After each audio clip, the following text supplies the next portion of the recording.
अनोखी दोस्ती। गांव के एक छोटे से कोने में, जहां हरे भरे खेत और शांत नदियां बहती थी, वहीं एक लड़का रहता था जिसका नाम मोहन था।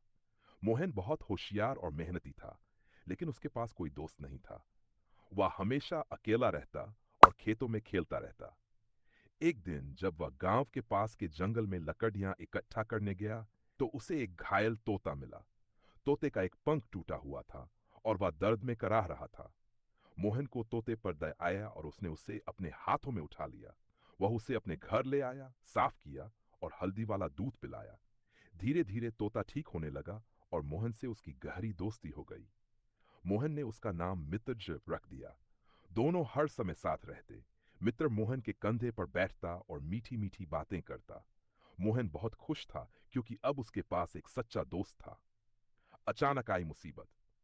गांव में एक दिन खबर फैली कि जंगल में एक बड़ा शिकारी आया है, जो पक्षियों और जानवरों को पकड़कर शहर में बेच देता है।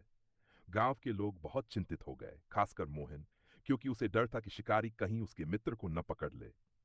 एक रात जब सब सो रहे थे, मोहन को अजीब सी आवाजें सुनाई दी। वह चुपके से खिड़की से झांक कर देखने लगा। बाहर एक परछाई दिखी। यह वही शिकारी था जो जंगल से गांव की ओर आया था।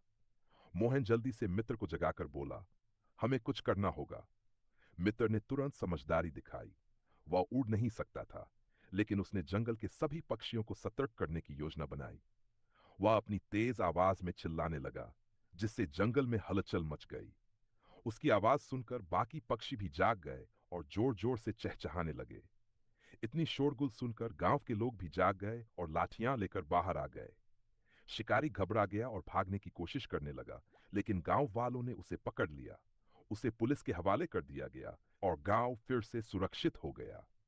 सच्ची दोस्ती का इनाम मित्र के साहसिक कार्य से पूरा गांव बहुत खुश था। मोहन ने मित्र को गले लगाते हुए कहा, तुम केवल एक तोता नहीं हो, तुम मेरे सच्चे मित्र हो। कुछ ही दिनों में मित्र का पंख पूरी तरह ठीक हो गया और अब वह फिर से उड़ सकता था। लेकिन उसने मोहन को छोड़कर जाने से इनकार कर दिया। गांव के लोग भी अब मोहन और मित्र की दोस्ती की मिसाल देने लगे।